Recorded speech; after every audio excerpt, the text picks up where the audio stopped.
आज हम BEd first year course 1 child development से संबंधित एक चाइल्ड डेवलपमेंट में हम बाल्यावस्था का अर्थ और उसी की विशेषताएं के बारे में अध्ययन करेंगे। मानव का विकास निरंतर चलता रहता है, लेकिन उसका विकास विभिन्न अवस्थाओं में होता है। अवस्थाओं का तात्पर्य है कि पहले उसका बच्चा पैदा होता है, फिर उस बड़ा होता है, मतलब स्कूल जाने की स्थिति में होता है, फिर धीरे धीरे किशोर अवस्था में आता है, फिर किशोर से वह प्रौढ़ावस्था में आता है, प्रौढ़ावस्था वृद्धावस्था में आता है। ऐसे कहने का तात्पर्य है कि उसका जो विकास है वो विभिन्न अवस्थाओं में चलता है। तो आज हम इतने सारे विकास के जो अवस्थाएं हैं उसमें से बाल्य अवस्था का अर्थ और उसकी विशेषताओं का अध्ययन करेंगे। मनुष्य का विकास निरंतर होता है और उसका अनवरत प्रक्रिया में बालक को विभिन्न अवस्थाओं से गुजरना पड़ता है। अलग अलग मनोवैज्ञानिकों ने विकास की अवस्थाओं के बारे में अलग अलग बताया है, लेकिन मैं यहाँ पर आपको मनोवैज्ञानिक हरलॉक के आधार पर बताना चाहूँगी कि हरलॉक ने जो जीवन की अवस्थाएं बताई हैं वो निम्न प्रकार से है। जैसे गर्भधान काल, यानी कि जब कंसीव करता है तो हम उस काल को कहते हैं कि कंसीव करने से लेकर के जन्म तक जो 9 महीने का पीरियड होता है उसको हम गर्भधान काल कहते हैं। फिर बच्चा जब जन्म लेता है तो जन्म से लेकर के 2 वर्ष तक की अवस्था को हम शैशवावस्था कहते हैं, यानी इन्फेंसी।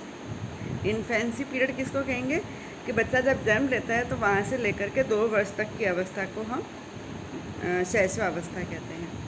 फिर है बाल्यावस्था। बाल्यावस्था को भी हमने 2 भागों में बांटा है, हमने मीन्स हरलॉक ने। तो बाल्यावस्था को 2 भागों में कैसे है, एक तो पूर्व बाल्यावस्था, एक है उत्तर बाल्यावस्था। तो बाल्यावस्था टोटल तो 2 वर्ष से लेकर के 12 वर्ष तक होता है, लेकिन जब हमने 2 भागों में बांटा है तो पूर्व बाल्यावस्था 2 वर्ष से 6 वर्ष तक की अवस्था होती है, उत्तर बाल्यावस्था 6 वर्ष से 12 वर्ष तक की होती है। उसके बाद नेक्स्ट अवस्था आती है किशोरावस्था। किशोरावस्था 12 वर्ष से लेकर के 21 वर्ष तक की अवस्था को हम किशोरावस्था कहते हैं। किशोरावस्था के बाद आता है प्रौढ़ावस्था। 21 वर्ष से लेकर के 65 वर्ष तक की अवस्था को हम प्रौढ़ावस्था कहते हैं। और बाद में है वृद्धावस्था। 65 वर्ष से लेकर के जब तक उसका जीवन चलता है वह वृद्धावस्था कहलाती है। तो कहने का मतलब क्या है कि सबसे पहले तो मनुष्य की कितनी अवस्थाएं हैं उसके बारे में ज्ञान होना चाहिए, उसके आधार पर ही हम बाल्यावस्था का वर्णन कर सकते हैं। शैशवावस्था के पश्चात जिस अवस्था में प्रवेश करता है बालक उसे हम बाल्यावस्था कहते हैं। यह शैशवावस्था और किशोरावस्था के मध्य की अवस्था है। इस अवस्था में शारीरिक, संवेगात्मक, सामाजिक, बौद्धिक विकास होता है और यही वह अवस्था होती है जब बच्चे अपने वातावरण पर नियंत्रण करना सीखता है। उनमें मानसिक स्थिरता भी आ जाती है और इसी अवस्था में समाजीकरण की प्रक्रिया भी आरंभ हो जाती है, क्योंकि वह समूह बनाकर रहता है। इसे हम गैंग एज भी कहते हैं। गैंग एज क्यों कहते हैं, क्योंकि इस समय बच्चा ग्रुप में रहना पसंद करता है, समूह बनाकर रहना पसंद करता है, इसलिए इसे हम गैंग एज भी कहते हैं। यह संपूर्ण जीवन की एक बहुत सुंदर अवस्था है। इसे समझने के लिए आवश्यक है कि इसकी विशेषताओं के बारे में भी जाना जाए। इसकी विशेषताएं हैं, सबसे पहले शारीरिक विकास की गति धीमी होती है, यानी जब बाल्य अवस्था होती है तब शारीरिक विकास की गति धीमी हो जाती है। शैशवा अवस्था में, यानी इससे पूर्व की अवस्था में जो शारीरिक विकास की गति है वो तेज़ होती है, लेकिन बाल्य अवस्था तक आते आते इसके विकास की गति धीमी हो जाती है। इस अवस्था में शरीर की जो प्रतिरोधक क्षमता है वो बढ़ जाती है। दूसरा है मानसिक स्थिरता। इस अवस्था में मानसिक स्थिरता आ जाती है, वो यह सोचने लग जाता है कि अब उसको क्या करना है और क्या नहीं करना है। तीसरा है दृश्य श्रव्य इंद्रियों का पूर्ण विकास हो जाता है। इस अवस्था तक आते आते देखने और सुनने की इंद्रियों का पूर्ण विकास हो जाता है। वह देख करके बता भी सकता है कि ये क्या है और सुन करके अपनी बात को भी स्पष्ट कर सकता है। चौथा है शब्द भंडार में वृद्धि। शब्द भंडार में वृद्धि मतलब जब बाल्य अवस्था में आता है तो उसकी भाषा का विकास काफ़ी कुछ हो जाता है।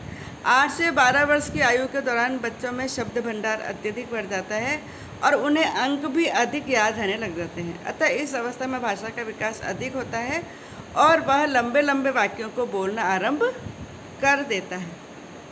नेक्स्ट है शारीरिक क्रियाएं। यह प्रक्रिया इस अवस्था में तेज हो जाती है।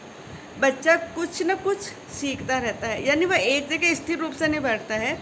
इस अवस्था में आते आते बालक कुछ अपनी शारीरिक क्रियाएं अधिक करने लग जाता है। नेक्स्ट है खोज एवं भ्रमण के प्रति प्रेम। बच्चा कुछ भी देखता है तो उसमें खोज करने की बहुत प्रवृत्ति होता है। ये क्यों है, ये क्या है, ये कैसे है, ये कैसे क्यों हुआ, मतलब जिज्ञासा की जो प्रवृत्ति होती है वो बहुत ज़्यादा बढ़ जाती है। और इस समय उसे घूमने का बहुत शौक़ होता है। जो भी कोई, जैसे पेरेंट्स कोई बाहर जाते हैं या कोई मित्र बाहर जाता है तो उसके साथ बाहर निकलने का बहुत ज़्यादा उसमें रुचि विकसित होती है। तो नए नए स्थानों को देखना उनको बहुत ही अच्छा लगता है। नेक्स्ट है प्रश्नोत्तर की शक्ति। बाल्यावस्था चूँकि गैंग एज कहलाती है, तो गैंग एज में समूह बनाकर रहता है तो आसपास के वातावरण को देखता है तो वो बहुत अत्यधिक प्रश्न करता है। ये क्या है, ऐसा क्यों होता है, जैसे बादल है, बादल कैसे बनते हैं, बादल क्यों होती है, बारिश कैसे होती है। कहने का तात्पर्य है कि बहुत ज़्यादा वह प्रश्न करता है और बच्चे नए नए अनुभवों के आधार पर प्रश्न पूछता है और उत्तर मिलने पर ही संतोष अनुभव करता है, यानी कि इस अवस्था में उनकी जिज्ञासा की प्रवृत्ति बढ़ जाती है। नेक्स्ट है बोध एवं चिंतन शक्ति। इस अवस्था में इसका विकास कम होता है, साधारणतः उत्तर को ही देकर के संतुष्ट करता है। मतलब बहुत ज़्यादा चिंतन शक्ति नहीं है कि वो किसी तर्क के आधार पर उत्तर दे, लेकिन हाँ, जो वर्तमान परिस्थिति होती है, जो अपना आसपास है, उसके अनुभवों के आधार पर वह उचित उत्तर दे देता है। लेकिन वह उचित और अनुचित में अंतर करना इस समय सीख जाता है। उसको यह पता होता है कि क्या सही है और क्या गलत है। नेक्स्ट है रुचियों का विकास। इस अवस्था में बच्चों की रुचियाँ बहुत अधिक विकसित हो जाती है, लेकिन जो रुचि होती है वो स्थायी नहीं होती है।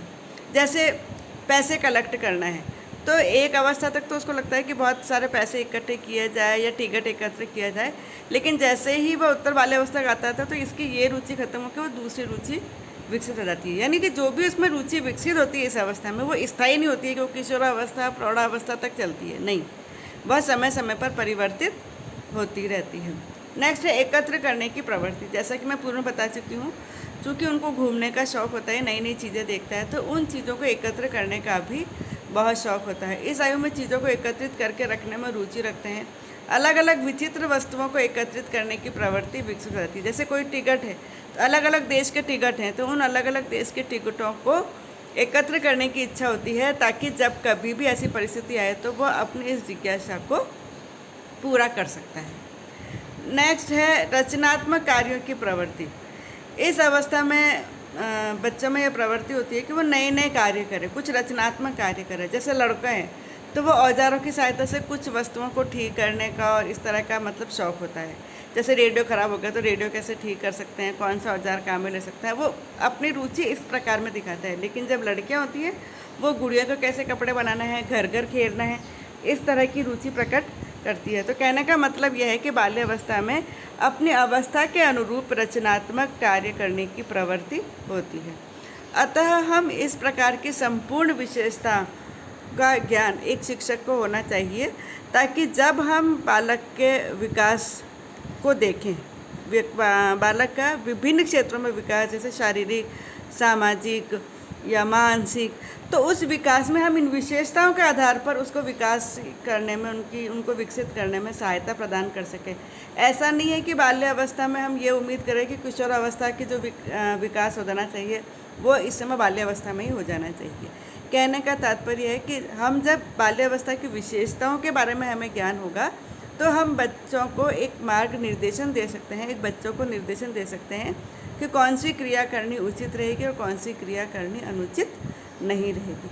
इसलिए प्रत्येक शिक्षक को बाल्यावस्था के बारे में पता होना चाहिए, बाल्यावस्था की विशेषताओं का ज्ञान होना चाहिए, ताकि बालक के शारीरिक, सामाजिक, मानसिक, बौद्धिक, नैतिक जितने भी विकास के क्षेत्र हैं उसको विकसित करने में सहायता प्रदान कर सके।